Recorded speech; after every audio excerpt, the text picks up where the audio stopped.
గోదావరి బనకచెర్ల ప్రాజెక్టుపై కాసేపట్లో తెలంగాణ రాష్ట్ర ఎంపీల సమావేశం కానుంది. సచివాలయంలో అఖిలపక్ష ఎంపీల మంత్రి Uttam Kumar Reddy power point presentation ఇవ్వనున్నారు. దీనికి సీఎం రేవంత్ రెడ్డి హాజరు కానున్నారు. కేంద్ర మంత్రులు కిషన్ రెడ్డి, బండి సంజయ్ సహా ఎంపీలందరూ ఆహ్వానించారు. గోదావరి బనకచెర్లపై ఎంపీల అభిప్రాయాలు తెలుసుకోనున్నారు. బీజేపీ నుంచి పవర్ పాయింట్ ప్రెజెంటేషన్ కు డీకే అరుణ, రఘునందన్ రావు వెళ్లనున్నట్లు సమాచారం.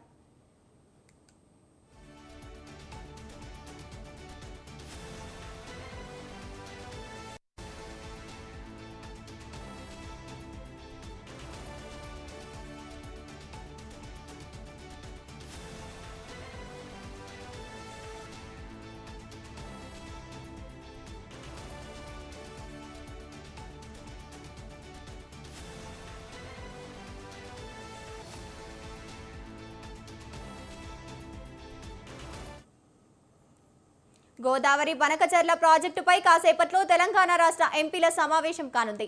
సచివాలయంలో అఖిలపక్ష ఎంపీలకు మంత్రి Uttam Kumar Reddy power point presentation ఇవ్వనున్నారు. దీనికి సీఎం రేవంత్ రెడ్డి హాజరు కానున్నారు.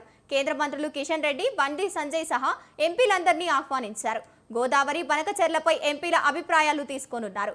బీజేపీ నుంచి పవర్ పాయింట్ ప్రెజెంటేషన్ కు డీకే అరుణ, రఘునందన్ రావు వెళ్లనున్నట్లు సమాచారం. రైట్, ఇక ఇదే అంశానికి సంబంధించి మరింత సమాచారాన్ని తెలంగాణ బ్యూరో చీఫ్ వేణు అందిస్తారు. వేణు, చెప్పండి. ఆంధ్రప్రదేశ్ ప్రభుత్వం చేపట్టిన గోదావరి బనకచెర్ల అనుసంధాన ప్రాజెక్టుపై కేంద్ర అనుమతులు రాకుండా అడ్డుకునేలా అన్ని పార్టీలను కలుపుకొని కార్యాచరణ రూపొందించాలని చెప్పి రాష్ట్ర ప్రభుత్వం భావిస్తోంది. ఇక ఇందులో భాగంగా ఈ రోజు తెలంగాణ సచివాలయంలో అన్ని పార్టీల ఎంపీలతో నీటిపారుదల శాఖ మంత్రి ఉత్తమ్ కుమార్ రెడ్డి ఒక పవర్ పాయింట్ ప్రజెంటేషన్ ఇవ్వబోతున్నారు. ముఖ్యంగా ఏదైతే ఈ గోదావరి బనకచెర్ల ప్రాజెక్టుకు సంబంధించి ఒకవేళ ఈ ప్రాజెక్టుకు అనుమతిస్తే తెలంగాణ ఏ విధంగా నష్టపోతుంది ఏంటి అనే దానిపైన ఈ పవర్ పాయింట్ ప్రజెంటేషన్ ఇవ్వబోతున్నారు. ఈ కార్యక్రమానికి ఇప్పటికే తెలంగాణలో ఉన్నటువంటి లోక్సభ, రాజ్యసభ సభ్యులందరికీ కూడా మంత్రి ఉత్తమ్ కుమార్ రెడ్డి ఆహ్వానం పంపడం జరిగింది. ఇక కేంద్ర మంత్రులుగా ఉన్నటువంటి కిషన్ రెడ్డి, బండి సంజయ్లకు ఫోన్ చేసి మరి ఈ కార్యక్రమానికి రావాలి, బనకచెర్ల ప్రాజెక్టు గట్టిగా ప్రతిఘటించేలా మీరందరూ కూడా తోడ్పాటును అందించాలని చెప్పి ఇటు ఎంపీలందరినీ కూడా మంత్రి ఉత్తమ్ కుమార్ రెడ్డి కోరడం జరిగింది. ఒకవైపు కేంద్ర జల సంఘం ఈ అనుమతులు ఇవ్వకుండా ఒత్తిడి తెచ్చేందుకు ప్రభుత్వం కార్యాచరణ రూపొందిస్తుందని చెప్పి కూడా వారికి మంత్రి ఉత్తమ్ కుమార్ రెడ్డి చెప్పారు. ఇక ఇందుకు సంబంధించి ఈ ప్రాజెక్టుపై అభ్యంతరాలను వ్యక్తం చేస్తూ ఇప్పటికే ఈ ఏడాది జనవరిలో కేంద్ర మంత్రికి, జలశక్తి మంత్రికి ఒక లేఖ కూడా రాయడం జరిగింది తెలంగాణ నీటిపారుదల శాఖ మంత్రి ఉత్తమ్ కుమార్ రెడ్డి. ఇక మరోవైపు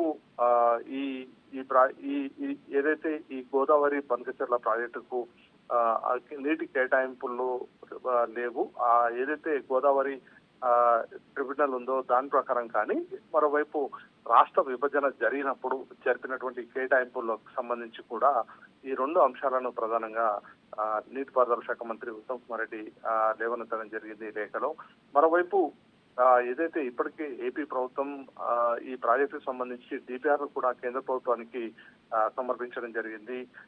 కాబట్టి ఇప్పటికైనా కేంద్ర ప్రభుత్వం ఏదైతే గోదావరి నదికి నీటి కేటాయింపులు, ప్రస్తుతం ఉన్న మార్గదర్శకాలు, మరోవైపు ట్రిబ్యునల్ తీర్పులు, అంతర్రాష్ట్ర ఒప్పందాలను, మరోవైపు రాష్ట్ర విభజనకు సంబంధించి చట్టాన్ని పరిగణలోకి తీసుకొని ఈ డిపిఆర్ ని పరిశీలించాలని చెప్పి కేంద్రంపై ఒత్తిడి తీసుకురావడం జరిగింది. ఇక ఇందుకు సంబంధించి జూన్ 3న ఏదైతే ఈ అంశానికి సంబంధించి ఈ కేంద్ర మంత్రిని కూడా ప్రత్యక్షంగా కలిసి ఈ ప్రాజెక్టు చేపడితే తెలంగాణ ఏ విధంగా నష్టపోతుంది అనేటువంటి దానిపైన కూడా ఇటు కేంద్ర మంత్రిని కూడా కోరి వివరించడం జరిగింది. ఇక ఈ నేపథ్యంలో ఈ రోజు జరుగుతున్నటువంటి ఈ సమావేశంలో ఎంపీలందరూ కూడా హాజరవుతారా, ఎంతమంది వస్తారు అనేది ప్రభుత్వం ఇప్పటికే పవర్ పాయింట్ ప్రజెంటేషన్ రెడీ చేసినటువంటి పరిస్థితి.